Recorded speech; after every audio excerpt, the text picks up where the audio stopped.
Terima kasih atas kesempatan. Perkenalkan, nama saya Rian Ivan Maswara, NIM 2201 3049.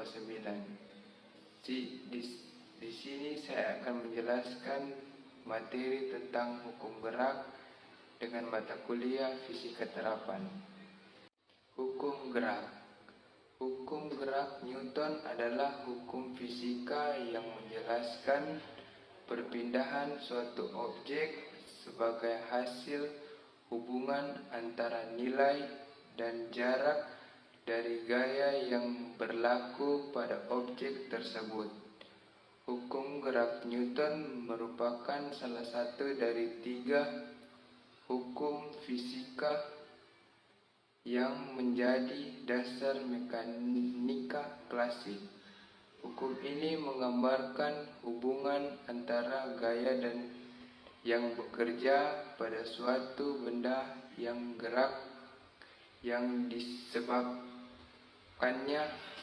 Hukum ini telah dituliskan dengan pembahasan yang berbeda-beda selama hampir 3 abad. Dapat dirangkum sebagai berikut.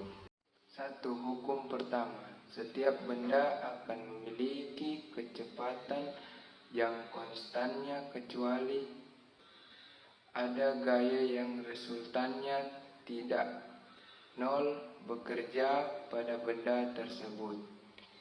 Berarti jika konsultan gaya nol, maka pusat massa dari suatu benda tetap diam atau bergerak dengan kecepatan konstan (tidak mengalami kecepatan).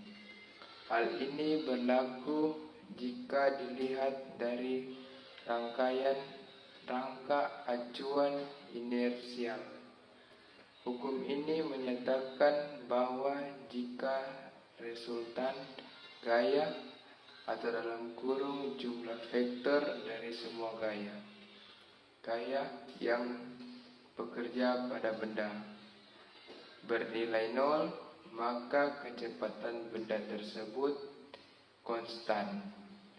Dirumuskan secara matematis menjadi rumus seperti di bawah ini. Hukum kedua. Sebuah benda dengan massa m mengalami gaya resultan sebesar f akan mengalami percepatan a yang arahnya sama dengan arah gaya dan besarnya berbanding lurus terhadap f dan berbanding terbalik terhadap p.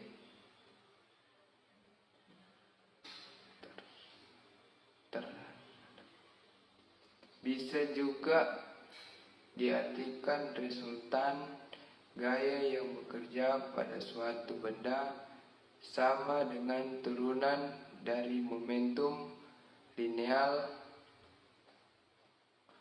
benda tersebut terhadap waktu. Hukum kedua ini menyatakan bahwa total gaya pada sebuah partikel sama dengan banyaknya perubahan momentum linear P terhadap waktu. Rumusnya sebagai gambar di bawah ini. Selanjutnya hukum ketiga. Gaya aksi dan reaksi dari dua benda memiliki besar yang sama dengan arah terbalik dan segaris. Artinya jika ada benda A yang memberi gaya sebesar F pada benda B, maka benda B akan memberi gaya sebesar F kepada benda A. F dan minus F memiliki besar yang sama namun arahnya berbeda. Hukum ini juga terkenal sebagai hukum aksi-reaksi, dengan F disebut sebagai aksi dan minus F adalah reaksinya.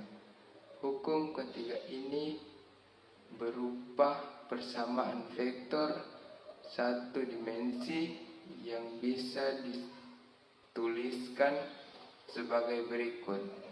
Asumsikan benda A dan benda B memberikan gaya terhadap satu sama lain. Sekian video dari saya. Jika ada tutur kata yang salah atau menyinggung, dimohon maaf.